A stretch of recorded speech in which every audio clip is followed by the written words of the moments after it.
दोस्तों, एक लड़की अपने ही घर के नौकर से कर लेती है प्यार और उससे मना रही थी संबंध। और फिर एक दिन क्या, उसके मम्मी पापा जान जाते हैं। फिर क्या होता है। दोस्तों, कहानी के अंत तक बने रहिए, बहुत मजेदार कहानी है ये। दोस्तों, कहानी पंजाब के लुधियाना से ली गई है। लुधियाना के गांव में एक सरदार जी रहा करते थे और उनकी एक पत्नी और एक बेटी जिसका नाम वंदना था। वंदना की उम्र लगभग 15 वर्ष बताया जाता है और तीनों वो अपना जीवन यापन कर रहे थे। हंसता परिवार रहता था, सुखी परिवार था। और फिर एक दिन सरदार जी कहीं काम से बाहर गए थे, फिर घर पर आते हैं और अपनी औरत को बोलते हैं, चलो चिन्नी फाकने चलते हैं। इसकी औरत बोलती है, चलो ठीक है, चलो चिन्नी फाकने चलते हैं। और ये दोनों एक बंद कमरे में जाकर ये अपना जो पति और पत्नी का काम होता है ये दोनों करने लगते हैं।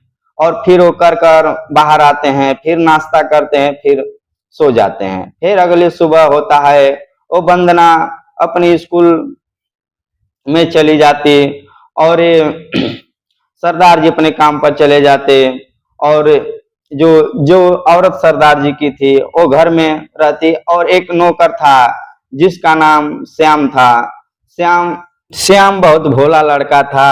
उत्तर प्रदेश के चंदौली जिले से वो लुधियाना शहर जैसे में कमाने गया था और वो बेचारा बहुत ईमानदारी से काम करता था। फिर अगली सुबह हुई और दोपहर का समय था। फिर सरदार जी काम पर ऑफिस से आते हैं और अपनी पत्नी से बोलते हैं, चलो चिन्नी फाकने। और ये उनकी पत्नी भी बोलती है, चलो चिन्नी फाकने। और वो एक कमरे में चल जाते हैं, फिर जो अपना काम करना था वो करते थे। और वंदना थी, इसके मन में विचार आता है कि आखिर पापा मम्मी चिन्नी क्यों फाकने जाते हैं, क्या बोलते हैं। फिर अगली सुबह हुई, फिर वही डायलॉग, चलो चिन्नी फाकने जाते हैं। ये तो दोस्त उन लोग का कोड भाषा था। और फिर चले जाते हैं उस कैमरे में। वंदना के मन में विचार आता है कि क्यों ना ये क्या करते हैं जाकर कैमरे में। फिर जाकर उस कैमरे के पास एक खिड़की होती है, खिड़की में से जाकर देखती है तो मम्मी पापा अपना हवस मिटा रहे थे। और ये देखती है और इसके मन में विचार ख्याल आने लगता है, क्यों ना मैं भी श्याम के साथ चिन्नी फाकूं। और 2-4 दिन बीत जाता है और सरदार जी अपने काम पर चले जाते हैं। और उस दिन संडे था और जो सरदार जी की पत्नी थी वो भी कहीं मार्केट में चली जाती हैं और श्याम को बोलती हैं कि वंदना का ख्याल रखना। वंदना सोचती है, क्यों ना आज श्याम के साथ मैं भी चिन्नी फाकूं। वंदना श्याम के पास जाकर बोलती है, चलो चिन्नी फाकते हैं। श्याम को क्या पता चिन्नी फाकने इसका क्या बोला, कैसी बात तुम कर रही हो, चिन्नी क्या, इसका क्या मतलब है। वंदना बोली, चलो ना मैं बताती हूँ। वंदना एक कैमरे में जाती है और बंद कर देती है कैमरा। श्याम डर जाता है कि आखिर ये क्या मेरे साथ करने वाली है। फिर बोलती है, चलो चिन्नी फाकने। ये बेचारा, इसको क्या पता था कि चिन्नी फाकने का मतलब क्या होता है। फिर वंदना उसको खींचने लगती है और उसके साथ जबरदस्ती करने लगती है। श्याम डर जाता है, नहीं मैं तुम्हारे घर का नौकर हूँ, अगर सरदार जी जान जाएंगे तो मुझे इधर ही मार देंगे। मैं तो अपने घर का इकलौता हूँ, कमाने के लिए आया हूँ। और श्याम भी 30 साल का था, इसका भी बेचारा का मन डोल जाता है और फिर वो भी चिन्नी फाकने लगता है और दोनों अपने प्यार में डूब जाते हैं। और इन दोनों को भी लत लग जाती है। उधर सरदार भी आते थे, अपनी पत्नी को बोलते हैं, चलो ना चिन्नी फाकते हैं। और सरदार भी बोलती थी, हाँ चलो चिन्नी फाकते हैं। और चिन्नी फाकने का मतलब तो वंदना को पता चल ही गया था, क्या कर चिन्नी फाकने का मतलब क्या होता है। और श्याम को भी पता चल गया था। और श्याम और वंदना भी 2-3 महीने तक चिन्नी फाड़ते थे। और दोस्तों आखिर कब तक इन लोगों का चिन्नी फाड़ने वाला काम छुपता।